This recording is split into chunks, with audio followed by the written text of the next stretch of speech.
পূর্ব বর্ধমানের মেমারির দুর্গাপুর গ্রাম পঞ্চায়েতে মুখ্যমন্ত্রীর বাংলার বাড়ি প্রকল্পের ঘর প্রাপকদের কাছ থেকে টাকা আদায়ের অভিযোগে চাঞ্চল্য ছড়িয়েছে।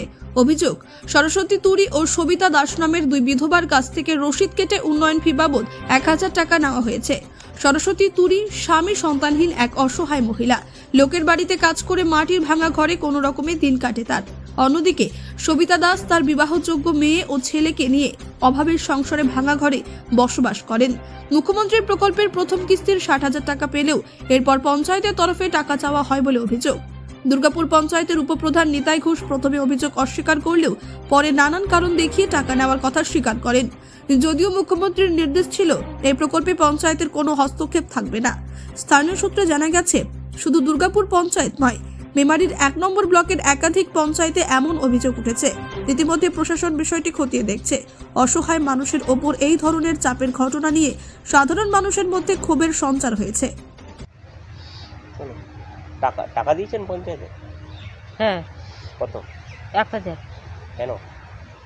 কেন ওই সদস্যরা বলছে, অনেক দিন ধরেই বলছে, আমি দিচ্ছিলাম না।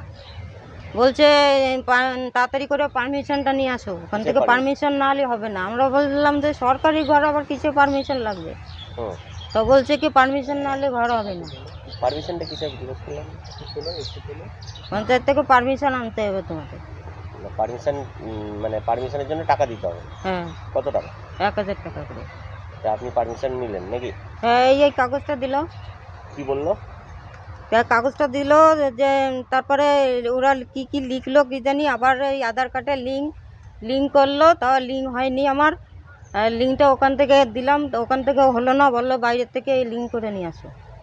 ওটিপি ঢোকে না এই ফোনে। তারপরে আমরা চলে আসলাম। আমি জিজ্ঞেস করলাম যে আমি না আসলে হবে তো? আমি রোজ রোজ যাই, লোকের কাজ করি। এবারে 2 জন মানুষ গেছে, আমার 40 টাকা খরচ হয়ে গেছে। সেই কথাও বললাম যে আমি আসবো যাবো, একবারে বললে তো হয়ে যায় ঝামেলা। তো আমি বারবার করে আসবো যাবো, তাহলে আমার এই যে 40 টাকা হয়ে যায়, 40 টাকা থাকলে আমার একদিন খাওয়া হয়ে যাবে। আপনার নামে ঘর এসছে নাকি? হ্যাঁ, আমার নামে ঘর এসছে, ছবিটা আছে।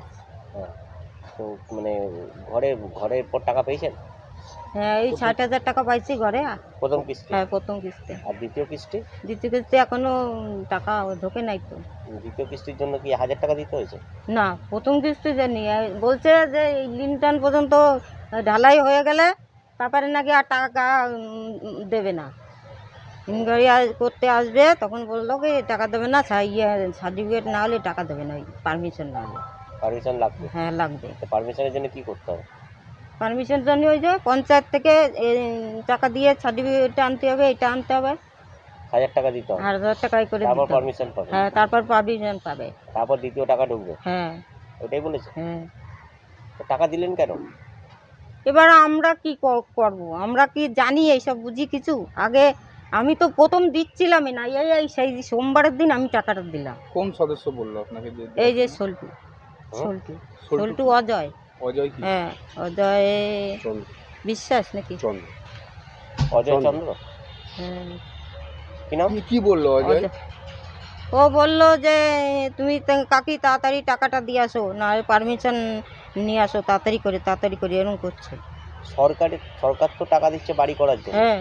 তাহলে পারমিশনের জন্য আবার 1000 টাকা নিচ্ছে কেন? এবার আমরা কি করে জানবো? সবার কাছ থেকে নিচ্ছে। আবার তারপরে আমি ওই চায়ের দোকানে ওর কাছে জিজ্ঞেস করলাম, তা বললো ওই নিতার কাছে জিজ্ঞেস করা হলো, নিতাইও বললো হ্যাঁ টাকা দিতে হবে। তখন কি করব? সে ও তো উপপ্রধান। নিতাইকে? উপপ্রধান। হ্যাঁ, ও বললো হ্যাঁ দিতে হবে। তারপরে আমি কত টাকা দিতে হবে বললো? 1000 টাকা করে দিতে হবে। দিয়ে আপনি টাকা দিলেন, এই রিসিপ্টটা দিল নাকি আপনাকে? কিসের জন্য টাকা লেখা আছে রিসিপ্টে? জানি না, আমি পড়াশোনা জানি না। আচ্ছা, আপনি একাই থাকেন? না, আমার 2 ছেলে মেয়ে থাকে, একটা ছেলে ছোট আর মেয়েটা। আর কোন পঞ্চায়েতে টাকা দিয়েছেন আপনি? এই যে দুর্গাপুর গ্রাম পঞ্চায়েত? হ্যাঁ। কে নিয়েছে টাকাটা সেটা জানেন? মানে কাকে দিয়েছেন আপনি টাকাটা? সেটা তো আমি নাম জানি না। মানে পঞ্চায়েতেরই কাউকে দিয়েছেন? হ্যাঁ। সরকারি আবাস যোজনার জন্য আপনাকে টাকা দিতে হলো? কি বলে, মানে না হলে কি পারমিশন দেবে না? না সেকেন্ড পারমিশন দেবে না বললো। টাকা না দিলে পারমিশন দেবে না? হ্যাঁ, কি নাম আপনার? সবিতা দাস। কতদিন আগে অ্যাপ্লাই করেছিলেন এটা ঘরটা? ঘরটা তো অনেক দিন আগে অ্যাপ্লাই করেছিলাম, এই জল জমে গেছিলো এই কি মাসে, নভেম্বর। ব্যুরো রিপোর্ট, নির্ভীক বার্তা।